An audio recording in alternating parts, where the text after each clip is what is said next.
안녕하세요. 반갑습니다. 8월 23일 주식 정리해드리는 주정남, 오늘도 시장 정리부터 먼저 시작해보도록 하겠습니다.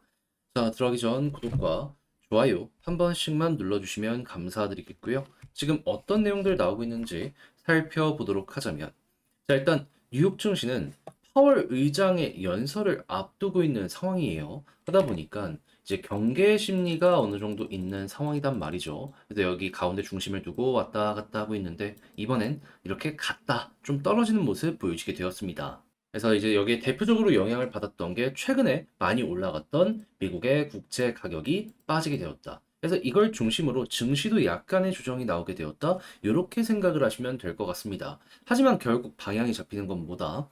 연설에서 어떤 내용 나오는지, 이게 가장 중요하거든요. 하면 이제 이 일정 어떻게 보셔야 되냐면, 23일, 그러니까 오늘 한국 우리 잠자고 일어나면 파월 의장이 연설을 끝마쳐 있을 텐데, 여기에서 9월달 FOMC에서의 금리는 어떻게 이야기하는지, 그리고 어떻게 보면 이게 하이라이트라고 볼 수 있는데, 9월 이후 11월과 12월 달 FOMC에서는 좀 어떻게 움직이려고 하는지 요거 보시고, 만약에 9월뿐만 아니라 이 다음 요 넥스트에도 굉장히 우호적인 비둘기파적인 스탠스를 보여주게 된다면, 이게 시장의 최고의 호재다, 요렇게 생각을 하시면 될 것 같습니다. 그리고 이런 상황 속에서 연준 주요 인사들의 발언은 계속되고 있는데, 일단은 캔자스 이쪽 연은 총재는 과도하게 제약적이지 않다라고 하면서 좀 비교적 매파적인 스탠스를 취하긴 했지만, 그럼에도 불구하고 지표 보자 이런 식으로 이야기한 거 확인할 수 있고요. 그리고 보스턴 연은 총재 같은 경우에는 비둘기파적인 스탠스를 보여주면서 곧 통화 완화 시작하는 게 적절하다라고 생각한다라고 시사를 하였습니다. 그리고 필라델피아 연은 총재 같은 경우에도 9월달 이날에 시작해야 된다라고 하기 때문에, 이전에 매파적인 스탠스랑 비교했을 때 확실히 비둘기파 쪽으로 완전히 바뀌어가는 모습이 보여주고 있기 때문에, 그냥 요게 이 확실하게 방향이 잡혀가는 시작점이라고 생각할 수 있겠구나, 이 정도로 여러분들 참고하시면 좋을 것 같습니다. 했을 때 9월달 금리 인하에 대한 확률은 몇 프로 잡히고 있다? 지금 5.5잖아요. 0입니다. 그렇다는 얘기는 크게 인하를 하든 작게 인하를 하든 둘 다 인하이기 때문에 100%구나. 그러면 이번에 발언까지 세지게 되면 9월뿐만 아니라 그 이후 넥스트에 대한 기대감도 굉장히 커지게 될 것이다 라고 생각을 하시며 맞춰가시면 좋을 것 같습니다. 그래서 국제유가는 WTI 기준 73.01달러로 플러스 1.5% 상승 마감하였고요. 채권은 약세, 달러는 강세, 금 가격은 하락 마감하게 되었습니다. 그럼 이외에 여러분들이 보시면 좋을 만한 내용은 뭐가 있는지를 하나씩 살펴보도록 하자면, 미국이 이런 식으로 유동성을 풀려는 요 모습이 보여지고 있는 가운데, 중국도 경기 살리고 부동산 살리기 위해서 돈 푼다 얘기 들려오고 있습니다. 무엇보다 중국 쪽이 굉장히 인상적이라고 생각할 수 있는 이유가 뭐냐 하면, 이전에도 부동산을 확실하게 살릴 수 있는 요 지점이 있었는데, 일단은 제조업 퍼스트 여기 밀어준다 얘기가 있었거든요. 근데 부동산에 262조 대출 지원 들어간다? 그러면 암만 생각을 하더라도, 이제 제조업 이전에 막 살아났던 것처럼 이번에도 부동산 기대 한번 해볼 수 있구나, 이렇게 생각을 할 수가 있겠죠. 그럼 중국 내부 소비가 확실하게 올라올 가능성도 높기 때문에, 중국 관련된 이러한 매출 비중이 높은 회사들 이거 맞춰서 기대 한번 해보시면 좋을 것 같습니다. 단순 테마 때문에라도 올라가는 모습이 보여지게 될 수도 있을 것이고요. 그리고 AI 같은 경우에는 여전히 좋은 모습이 보여지고 있는데, 현재 소프트웨어 관련해가지고 격돌이 들어가기 시작했다, 이런 소식 들려오고 있습니다. 그럼 당연히 이 AI에 대한 데이터 사용량이 증가할 것이기 때문에 반도체에 대한 소비량도 증가하게 될 수밖에 없겠죠. 그래서 반도체 관련되어 있는 요 내용들도 좋을 수밖에 없습니다. 그리고 지금 삼성 같은 경우에는 스마트폰 출하량 2분기 기준 전 세계 1등 등극을 했다라고 하거든요. 매출은 애플에게 밀렸지만 점유율이 깡패인 만큼 이게 다 미래 가치로 엮여 들어가게 된단 말이에요. 그러면 현재 위치에서 우리가 생각할 수 있는 건 무엇이다? 자연스럽게 부품들부터 시작을 해서 소부장, 이게 너무 좋은 상황이기 때문에 이건 주목을 해봐야 될 필요가 있다. 그리고 금리가 떨어지게 되면은 핸드폰 판매량도 증가하게 될 가능성이 높을 것이거든요. 그러면 지금 좋은 거 앞으로 더 좋을 수도 있기 때문에 출하량 역대 최대? 이게 앞으로 더 늘어날 수 있다. 이 부품사들 같은 경우에는 여러분들 꼭 한번 잊지 말고 보시면 좋겠습니다. 자, 마지막으로 배터리가 안 좋음에도 불구하고 미래 사업으로 낙점된 건 100% 확정이란 말이에요. 하다 보니까 기업들 멈추지 않고 투자하고 있습니다. 그래서 이 배터리 관련해서 화재를 방지할 수 있는 맨시 시스템 관련되어 있는 기업들은 더욱더 주목을 한번 해보시면 좋겠고요. 이게 만약에 안 된다 하면은 확실하게 좋은 회사는 더 좋아지게 될 것이고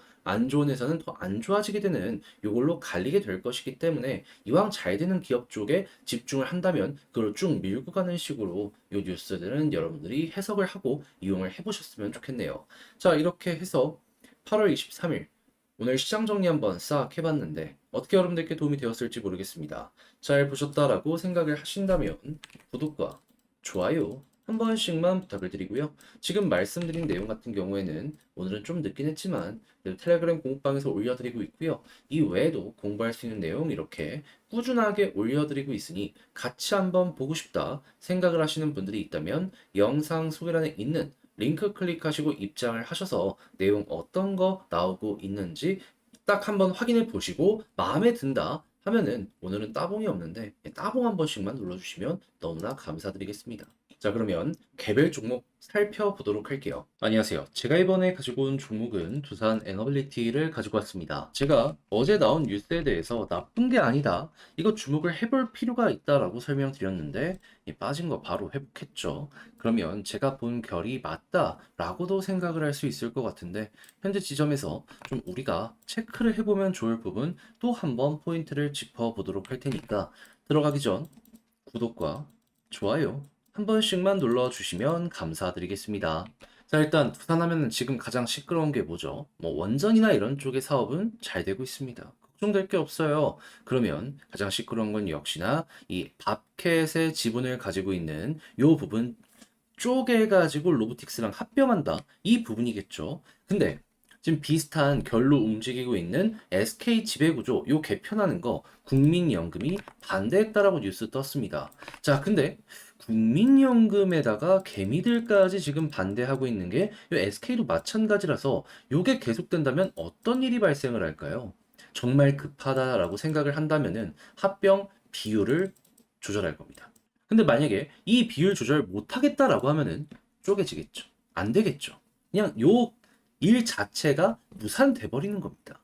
그러면 두산 역시도 이 국민연금의 반대 요 관련해서 이제 생각을 해야 될 수밖에 없는데 일단 두산은 SK의 사례를 봤단 말이에요. 그럼 이제 어떻게 될 가능성이 높을까요? 당연히 조금 더 양보를 해야 되나? 라는 것과 이대로 합병을 취소해야 되는 건가? 요걸로 갈리게 될 가능성이 높겠죠. 자, 그랬을 때 두 번째, 취소를 진행한다면 우린 이걸 어떻게 생각을 해야 된다? 악재? 아니죠. 그냥 아무 일도 안 일어나는 겁니다. 그냥 본업하던 거 잘 하면 그만이에요. 그렇기 때문에 이거는 그냥 문제 없구나 넘어가면 되고 조금 더 비율 조정 관련해서는 호재죠. 얘는 그냥 무난하게 별단 이 문제 없다고 위에 거는 호재가 되는 거예요. 왜냐하면 이 대주주가 아니라 그 이외의 개미들 이들에게 유리한 방향으로 차근차근 방향이 잡혀가고 있는 것이니까요. 그리고 확실히 여기에 급하다면 비율 조정을 조금 더 개미들 유리한 방향으로 세게 해주게 될 겁니다. 그러면 당연히 권리락 일정 잡히고 그러면 사람들 매수 많이 할 거고 단기적으로 한번 퉁 하고 튀어 올라가게 될 가능성이 상당히 높아지게 되겠죠. 그럼 단타를 원한다. 이때 먹고 나오셔도 됩니다. 네, 요것도 하나의 방법이다라고 알아두시면 좋을 것 같아요. 자, 그럼 이제 이런 상황 속에서 이제 너는 어느 쪽에 조금 더 신경을 쓰고 있냐? 이제 제 개인적인 생각을 좀 이제 궁금하신 분들도 있을 것 같아서 제 나름의 사견을 조금만 더 붙여보도록 하면은 솔직히 이거 안 해도 그만이긴 하거든요. 근데 왜 하필 지금 타이밍에 두산이 이렇게 급하게 움직이게 되었을까? 저는 이게 좀 궁금하더라고요. 뭐 로보틱스 쪽이랑 시너지를 낸다라고는 하지만 솔직히 건설기계랑 공장에 들어가는 협동 이 로봇이랑 결은 비슷하더라도 좀 교집합으로 연결되는 게 작잖아요. 그래서 요거는 좀 갖다 붙인 것 같고 제가 여기서 좀 생각을 많이 했던 게 뭐냐면 어제 영상에서도 말씀드렸지만 이제 곧 있으면 3분기 두산 로보틱스의 실적 발표가 나오거든요. 근데 두산은 분명히 이 높은 시가총액을 받아내기 위해서 연간 예상 매출, 순이익 컨센서스에 대해서 올해는 적자 없이 흑자로 돌아서게 될 것이고 25년부터 확실하게 본격적인 성장을 하게 될 것이다. 이렇게 내놨단 말이에요. 근데 만약에 3분기 안 돼. 4분기 안 돼. 내년에도 성장에 치명적인 타격을 받아. 그래가지고 요 숫자 얘기했는데 그대로 안 된다? 그러면 요것 때문에 이렇게 4조 넘는 시가총액을 이렇게 유지를 하고 있는 상황이기 때문에 안 되는 순간 시가총액 그대로 무너지게 될 겁니다. 그러니까 어찌 보면 밥캣을 붙여서 그 부분을 다시 그 부분을 방어하기 위해서 이렇게 한 것이 아닌가라는 제 나름적인 생각? 이렇게 되지 않았을까 싶어요. 그럼 만약에 제 생각이 정답이라면은 로보틱스의 가치를 지키기 위해서 밥캣과의 합병을 조금 더 속도를 내려고 한다. 그럼 그 순간엔 우리에게는 조금 더 유리한 방향으로 좀 잡혀가지 않을까. 물론 혼자 망상한 겁니다. 하지만 뭐 이런 생각을 하는 사람도 있다라는 정도로만 여러분들도 좀 참고를 해보시면 좀 여러 가지 시야가 좀 이렇게 다양하게 열리면서 나중에 뭐 경우의 수에 대해서 이렇게 대비하는데 도움 되지 않을까 싶어요. 그래서 뭐 제 말이 정답은 아니더라도 이런 의견도 있구나 정도로 넘어가 주시면 좋을 것 같습니다. 그러면 이제 저 말고 여기에 대해서 이제 평가가 기관이나 이런 쪽에서는 어떻게 되고 있는지를 살펴보도록 하면 수급을 봤을 때 드디어 외국인 컴백 들어오기 시작했고요. 연기금 작지만 들어오고 은행도 많이 들어오고 있어요. 그렇다는 얘기는 무엇이다? 현재 가격에 대해서 괜찮게 평가를 하는 이들이 확실하게 보여지고 있다. 특히나 은행과 연기금은요, 되게 보수적입니다. 그 사람들이 여기서 들어오는 거예요. 그럼 이건 우리가 인정을 해줄 만한 부분이겠죠. 만약에 추가로 매수가 계속 들어오게 된다면 조금 더 높게 평가를 해도 될 것이고요. 자, 그런 상황 속에서 이제 차트를 봐야 되는데 가장 베스트는 무엇이다? 제가 주구장창 말씀드렸지만 121선 위로 올라오는 게 일단 최고입니다. 약간만 더 가면 되긴 하는데 아직 한 끗이 아쉽긴 하네요. 그래도 올라오게 되면 편하게 보시고요. 그런데 만약에 여기 올라오지 못하면 어떻게 된다? 여기서 속도가 조금 느려질 수 있다는 건 감안하시면 되겠습니다. 맥시멈 481선 위에 있다면 매도할 이유는 없겠지만 시간이 길어지는 건 감안을 해야 되고 이때 만약에 올라가기 위해선 어떤 걸 돌파를 해야 된다? 61선. 근데 만약에 빠르게 위로 회복한다면 마찬가지로 61선이긴 하지만요. 볼린저 밴드 상단이랑 이렇게 겹쳐지고 있기 때문에 여기서 이렇게 조금 더 파워풀한 모습이 여기를 중심으로 보여지게 될 겁니다. 이 아래에 있으면 60일 추세가 이렇게 돌아설 때까지 기다리긴 해야 되겠지만 지금 이 순간에는 바로 이렇게 올라갈 수 있기 때문이죠. 이거는 과거의 훌륭한 예시 어떤 거 보면 된다? 제가 계속 말씀드린 요 구간. 60일은 이렇게 돌아서기까지 시간이 좀 많이 걸렸죠. 근데 121선 위에서 60일까지 돌파하면 이렇게 추세가 잡힙니다. 만약에 돌파 실패하면은 여기서 이제 보여준 것처럼 추가적인 조정이 나올 수도 있긴 한데 그래도 이렇게 시도를 할 수 있다는 것 자체만으로도 나름 매력적인 구간이다라고 여기를 해석할 수 있는 거죠. 자, 그런 다음에 쭉 올라가게 되면 이제 여러분들이 준비를 하셔야 되는 이제 매도가 많이 나올 수 있는 구간 어디다? 개미가 많이 물려 있는 2만 원저리 여기가 첫 번째고요. 두 번째 같은 경우에는 여기를 돌파했을 때 이제 23,500원 부근을 봐야 됩니다. 왜? 여기에도 이제 물려있는 기미들이 되게 많거든요. 근데 여기에 물려있는 일이 훨씬 많아가지고 이게 좀 줄긴 했는데 그럼에도 불구하고 여기서 한번 소화했다라고 하더라도 여기서도 약간 멈춰갈 수 있다라는 건 감안을 하시면 좋겠습니다. 근데 이것마저 돌파하면 이제 위에 더 이상 물리는 게 그렇게 많지가 않아요. 그냥 여기는 조금의 힘으로도 돌파할 수 있는 이런 환경이다. 그 정도로 넘어가면 될 것 같습니다. 자, 그럼 지금 본 걸 바탕으로 가장 중요한 거죠. 글로 쓰면서 영상 마치도록 하면 일단 첫 번째 나오는 뉴스를 봤을 때 우리에게 유리한 방향으로 가고 있다. 그래서 비율 조절만 잘 되는 모습이 보여지게 되면은 권리락 일정 잡히는 순간 거기 맞춰서 올라갈 가능성 높을 것이다. 자, 그리고 두 번째 같은 경우에는 수급은 일단 기관 쪽 이 보수적인 이들이 들어오고 있는데 플러스 외국인까지 들어오면 너무 좋다라는 마인드로 기다려보시면 좋고요.